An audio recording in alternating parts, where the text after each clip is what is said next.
जैसे आसिफ कुरैशी साहब ने और साकिब साहब ने भी और हमारे वर्किंग प्रेसिडेंट साहब ने भी, आप यकीन जाने कि जो कुरैश कबीले की 3 कैरेक्टरिस्टिक्स हैं, एक तो इसका दस्तरखान और इसके अंदर एक रूलिंग इंस्टिंक्ट और इसका जोखम लेने का जो पावर, वो एक्स्ट्रा ऑर्डिनरी है। मगर रूलिंग इंस्टिंक्ट पे एक जहालत की धूल थी। महाराष्ट्र ने ये साबित किया कि आपका एजुकेशन स्तर जो है पूरे देश में सबसे ज्यादा है, और आपने एक इतना बड़ा आंदोलन 36 के 36 जिले में पीसफुल तरीके से, नॉन वायलेंस तरीके से, तो ये साबित कर दिया कि आपके अंदर एक रूलिंग इंस्टिंक्ट था। अगर रूलिंग इंस्टिंक्ट नहीं होता, बिना किसी किराए के आदमी के, बिना किसी पार्टी के स्पॉन्सरशिप्स के, बिना भी किसी भी कितना भी एमबीए का और कितना भी बड़ा प्लानर इसमें लग जाता, तो इतनी बड़ी प्लानिंग नहीं कर पाता जो आपने करके दिखाया है। हमने बीड़ का भी आंदोलन देखा है, नांदेड़ का भी देखा है, हमने नागपुर का भी देखा, कामठी का भी देखा, अकोला का भी देखा, हमने हिंगोली का भी देखा, औसा का, आपने रूरल बेल्ट में भी किया, आपने सिटीज में भी किया। पूरे एडमिनिस्ट्रेशन को, सारे डीएम को निवेदन दिए, सारे एसएसपी को निवेदन दिए, सारे पॉलिटिकल पार्टीज के साथ डायलॉग किए। आपने अपनी छवि को इतना ज्यादा इंप्रूव किया है, जो एक कुरैशी कबीले के ऊपर टैग था कि अनकल्चर्ड है, एब्यूसिव है, आपने ये साबित करके दिखाया कि आपके अंदर तो बहुत ज्यादा एक्सेप्टेबिलिटी है, आप बहुत ज्यादा फायदेमंद हैं। तो मैं इसकी रिव्यू करने का मेरा असल मकसद आसिफ साहब यही था कि खुदा बस इसके जो कैरेक्टरिस्टिक्स है, समाज को उसको पता लगना चाहिए। सही बात। कामयाबी देना ना देना हर चीज अल्लाह के इख्तियार में है। सिर्फ और सिर्फ हम इखलास के साथ, तो इसको पहला तो मेरा होम टेक मैसेज यही है कि आपको बिल्कुल भी नर्वस नहीं होना है, किसी भी तरीके से आपको नर्वस नहीं होना है। इस कम्युनिटी का सिरा पकड़ने के लिए कम से कम मैं 10 साल तक लोगों से मिलता रहा हूं कि इसकी सदारत, इसकी लीडरशिप कर लीजिए। जब मेरा करियर एकदम पीक पे था, उस वक्त मैंने ये डिसीजन लिया है कि मैं इसको संभालना चाहता हूं। और मुझे अल्लाह ने इतने कम वक्त में, जाकिर साहब, इतने ज्यादा कीमती लोग दे दिए कि मैं तसव्वुर नहीं कर सकता। मैं आपका बहुत ज्यादा शुक्रिया। मेरे माँ बाप की शायद दुआएं हैं कि आपके फॉर्म में मुझे इतने कीमती लोग मिल गए। मैंने ऐसा क्या किया, मैंने करोड़ों रुपए खर्चा नहीं किए, सिर्फ और सिर्फ इबादत समझ के कि आपके बीच में जाके कि ये बिरादरी हर तरह से लोग कहते हैं कि पूरे समाज में मुस्लिम हमारा जो है सबसे बड़ा वो है, मुस्लिमों में कुरैशी सबसे बड़ा ये क्या है, आखिर ये नैरेटिव कौन सेट कर रहा है। तो इनकी एबिलिटीज का पूरे देश को पता लगना चाहिए, इनके अंदर किस कदर खुसूसियात है। रही बात हमारे इस पूरे आंदोलन के उसकी, हम इंशाअल्लाह ताला इस पे बहुत अच्छी प्लानिंग हमारी चल भी रही है। हम चाहते हैं कि हर जिले में जो है, इसके 2 एस्पेक्ट है। एक आपका लीगल ट्रेड है, जो बफेलो का, जो कि जिसकी परमिशन से, उसके ऊपर हमने जैसे कई बार कहा है कि स्टेट मीट बोर्ड बनाए, सरकारों को एग्री करें कि वो मीट बोर्ड बना दे, सिंगल विंडो सिस्टम शुरू करें। हमारी सारी डिमांड लीगल है, आप यकीन जाने आपकी हर डिमांड लीगल है, आप लीगल तरीके से अपने काम को करना चाहते हैं। करप्शन के बेस पे ये ट्रेड चल रहा था, जिससे आप दूर भागना चाहते हैं, क्योंकि करप्शन के बेस पे जितने ट्रेड होते हैं ना, उनकी एक लाइफ होती है। आंख बंद करके हमें परमिशन करना सबसे बड़ा धोखा है। अगर सरकार आंख बंद कर ले, कड़ा कानून लाए, आंख बंद कर ले, आपको काम करने दे, ये इससे बड़ा धोखा नहीं हो सकता।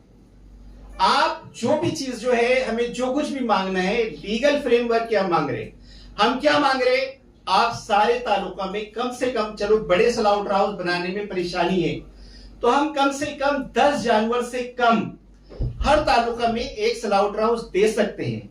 वो जो स्लाउटर हाउस रूल्स है 2001, उसकी डेफिनेशन में भी नहीं आते।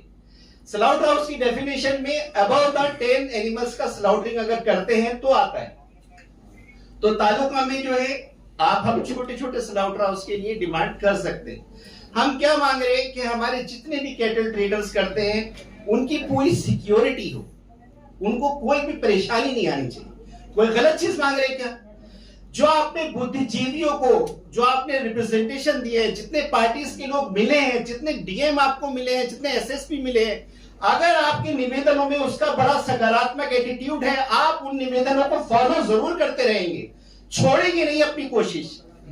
जिस किसान के शेतकरी नेता ने आपको सपोर्ट दिया है, समर्थन दिया है, आप उसकी गुलपोशी करिए, आप उसको एनकरेज करिए। ऐसे समाज के जितने भी लोगों ने आपको मदद करने के लिए वादा किया है, आपको उनको दस्तरखान पे बिठाइए। अपने दस्तरखान वसी करने का सिर्फ आपके लिए नहीं है, हर समाज का आदमी आपके दस्तरखान पे नजर आना चाहिए, तभी तो आपका एक एक्सेप्टेबिलिटी पूरे देश में रहेगा। तो आपको जो है इन चीजों पे बहुत ज्यादा वर्क करके, हम क्या मांग रहे हैं, हमारे जो ट्रांसपोर्ट रूल्स हैं, आपने 125E बना दिया कि भाई गाड़ी में पार्टीशन होना चाहिए। अब हमने आरटीआई लगाई ट्रांसपोर्ट डिपार्टमेंट से, कितनी गाड़ियां जो है मैन्युफैक्चर हुई पार्टीशन वाली, आरटीआई में आता है कोई भी गाड़ी नहीं हुई। तो आपने पार्टीशन किया। एक्सपर्ट्स ये कहते हैं कि जो एनिमल्स है वो ग्रुप में चलना उसको आसान है, पार्टीशन में चलना इन्फ्लिक्शन ऑफ पेन ज्यादा है। अगर आप पार्टीशन कर रहे हैं तो एनिमल को क्रूएल्टी ज्यादा कर रहे हैं। एनिमल की साइकोलॉजी ये कहती है कि वो जो है एक बैठता भी है जब ट्रांसपोर्टेशन के दौरान। आप पार्टीशन में कर रहे हैं तो वो कैसे बैठेगा? वो जब ट्रांसपोर्टेशन करता है तो बैठ जाता है। आप खड़ा रखना चाहते हैं तो क्रूएल्टी कौन कर रहा है? आप फार्मर्स को कह रहे हैं कि एनिमल जो है फार्मर्स के लिए कोई भी गाड़ी में जा सकता है, तो क्या इन्फ्लिक्शन ऑफ क्रूएल्टी फार्मर कर सकता है? हम नहीं कर सकते भाई। जो आपका पर्पस जो है to prevent the infliction of duty, तो फिर वो तो फार्मर भी इन्फ्लिक्शन कर रहा है, वो तो जो पेन तो वो भी दे रहे हैं, क्रूएल्टी वो भी कर रहे हैं। तो आप जो है इस चीज को हम मतलब हमारा कोई भी डिमांड, हमारा हम ये चाह रहे हैं कि जितने भी गौशाला है, जब उनके पास से एनिमल मिसिंग है बहुत बड़ी तादाद में, लाखों की तादाद में, हम आरटीआई में उनके डेटा निकाल रहे हैं, तो वो सरकार ऐसी गौशाला को क्लोज क्यों नहीं करती? जब हमारा लॉ ये कहता है prevention of cruelty to animal के सिर्फ गवर्नमेंट से रिकॉग्नाइज इन्फर्मरी को ही दिए जाए, तो ये जर्नलाइज क्यों किया जा रहा है? हर आदमी को क्यों, हर गौशाला को क्यों? जब गवर्नमेंट से रिकॉग्नाइज प्रॉपर तरीके से कॉम्पिटेंट अथॉरिटी के जरिए, तो हर आदमी की, अगर कोई गौशाला कोर्ट के ऑर्डर को नहीं मान रही तो हम क्या मांग रहे हैं? कोर्ट के ऑर्डर का सम्मान होना चाहिए। ऐसी क्या गौशाला जो क्या कहते हैं कोर्ट के ऑर्डर को मानती नहीं? तो हमारा सारा कॉन्फिडेंस जो है आपका सबसे बड़ा टूल है। आपकी सारी लड़ाई जो है कॉन्फिडेंस की लड़ाई है, आपके एक पॉजिटिव लड़ाई है, लीगल लड़ाई है। हमें इंफीरियोरिटी में कभी नहीं आना है। आपकी लड़ाई जो है पूरी तरीके से अपने ट्रेड को आज के हालात में जो 3 कमेटियां बनाना हर जिले में बेहद जरूरी है। आप अभी से तय कर लें, हर जिले में हमारी एक लीगल कमेटी जरूर लीगल कमेटी हो। अगर जोन में भी एक कमेटी हो, अगर महाराष्ट्र को आप जोन में बांटेंगे तो जोन में भी हो, हर स्टेट में एक लीगल कमेटी जरूर हो, एजुकेशन कमेटी जरूर हो आपके जिले में। आपके जितने भी आपके कांटेक्ट में हैं, आप एजुकेशन कमेटी को जरूर तश्कील दें। और दूसरी है ट्रेड के प्रोटेक्शन की कमेटी।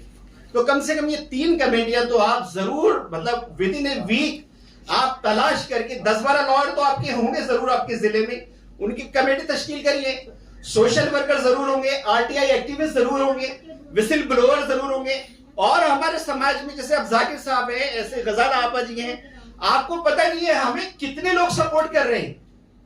कोई ये नहीं कि मैं कुरैशी कम्युनिटी का मतलब हर उमर अंसारी साहब है, मतलब आपके हेल्प के लिए बहुत बड़ी तादाद में माशरा आपके लिए तैयार है, जिस तरीके से आपने अपना मैसेज भी दिया है। बाकी कुछ फॉर्मेट है, अगर जो तहसीन पूनावाला का जो केस है, कैटल ट्रेडर को कोई भी परेशानी आती है, उसके कॉन्टेक्स्ट में कंप्लेन देने की हम यूनिफॉर्म कंप्लेन का मॉडल जरूर सर्कुलेट करेंगे। हम एक कंपाइलेशन भी जरूर बनाएंगे, जितने ऑर्डर हमारे फेवर में है उन ऑर्डर का प्रॉपर पीडीएफ, जिसको जहां जरूरत है एक क्लिक पे उसको सारी चीजें मिल जाए। तो नीचे से लेके ऊपर तक जितने भी ऑर्डर्स हैं, इन सब पे वर्क हो रहा है। और आखिर में बस मैं यही कहूंगा कि बहुत हम पॉजिटिव उस पे हैं, आगे इसको बढ़े। एक जो बार बार जिक्र हो रहा, जिसको अपने मुख्तार साहब ने भी कहा और सब लोगों ने कहा, कि जो नाकारा जानवर है, क्योंकि बहुत बड़ी तादाद हमारी आज भी बैल, बूढ़े बैल और उसका बिजनेस करती है, ठीक है।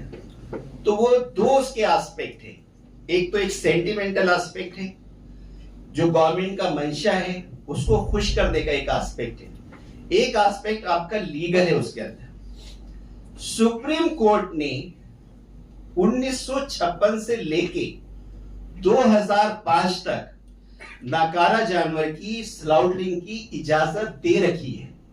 आप कोई गुनाह नहीं कर रहे थे। हनीफ कुरैशी साहब पहुंचे जब कंप्लीट बैन की बात 1956 में ही हो गई थी। हनीफ कुरैशी साहब जो है बिहार के, वो सुप्रीम कोर्ट तक आए। सुप्रीम कोर्ट ने कहा कि भाई कंप्लीट बैन ठीक नहीं है, एक उम्र के बाद वो नाकारा है, उसकी इजाजत जरूर दी जाए। उसके बाद अब्दुल हकीम कुरैशी साहब आए, हशमतुल्लाह कुरैशी साहब आए, मोहम्मद फारूक आए। हर उसमें फिर सरकारों ने सुप्रीम कोर्ट के ऑर्डर के खिलाफ भी लॉ बनाना शुरू कर दिया कंप्लीट बैन का। तो सुप्रीम कोर्ट ने उनको वार्न भी किया कि आप क्या बना रहे हैं, आप देखिए, आपका तो लॉ खुद कह रहा है कि नाकारा का आप क्या करेंगे।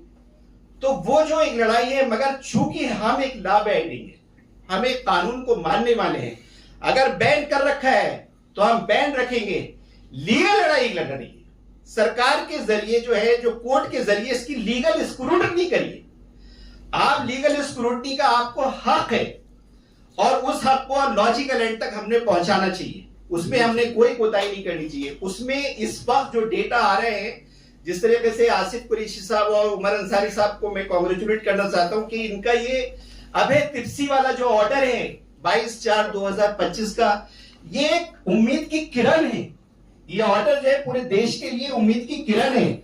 अगर नेशनल लेवल पे कोई ऐसी कमेटी बन जाती है, हर स्टेट को एडवाइजरी जारी हो जाती है कि आप जो है आइडेंटिफाई करो, किसानों की मदद के लिए हमें बेहद जरूरत है। आज के बाद अगर आंदोलन आपका सड़क पे ना हो, तो आज के बाद जो है हमारा आंदोलन जो है इंडोर जरूर हो, इंटेलेक्चुअल एक्सरसाइज के लिए जरूर हो। आप किसानों के इंडोर में सेमिनार सिंपोजियम जरूर कराएं। आप जो है उनको बुला के, उनके जो भी हमारे लोकल लीडर्स हैं, आपने संगठन बना के अपने नेशनल पार्टीज को भी अट्रैक्ट किया है, सारी पार्टीज ने आपका नोटिस लिया है। तो आप सेमिनार कल्चर को इसको बरकरार रखें। और यही बस मेरे जहन में कुछ जरूरी बातें थी। मैं सभी का बेहद शुक्रगुजार हूं क्योंकि वक्त भी बहुत ज्यादा हो गया है। Thank you so much. Thank you so much. बहुत बहुत शुक्रिया। आप सब अपनी जगह पे बैठे रहे, ऐसी उम्मीद है 1 मिनट में कुरैश कॉन्फ्रेंस की जानिब से एक सीट पे दे दो। हाँ, सीट पे एक ह्यूमन विंग की तरफ से छोटा सा एक सत्कार भी रखा गया है। तो मैं गुजारिश करूंगा मैडम को कि आप स्टेज के करीब आइए। दूसरा है कि उमर अंसारी साहब और आसिफ भाई की टीम जिन्होंने ये बड़ा लड़ा उभारा है, इनका एक पहला सर आज के हमारे जो अध्यक्ष साहब एडवोकेट सनाबर अली कुरैशी साहब, इनके हाथों से इनका जो यहाँ सत्कार किया जाएगा। उमर अंसारी साहब आइए। उमर अंसारी साहब, आसिफ भाई, आपकी टीम। हाजी।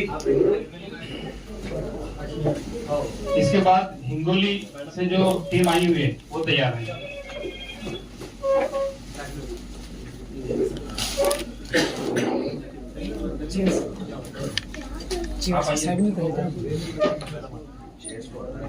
चेयर बाजू में कर लो। चेयर निकाल दो, चेयर निकाल दो।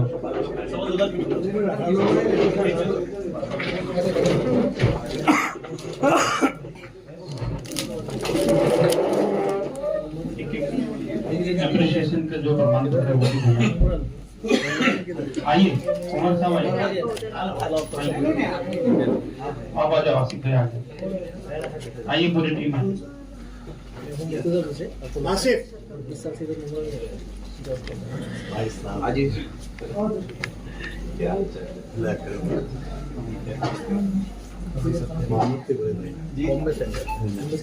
ये वो टीम है जिन्होंने बहुत बड़ा एक कायदेशीर लड़ा।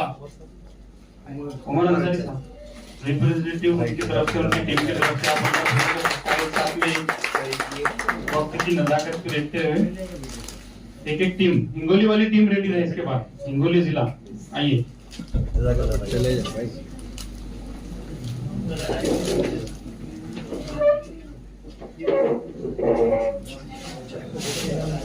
बहुत बहुत शुक्रिया सर, हिंगोली गफ्फार भाई।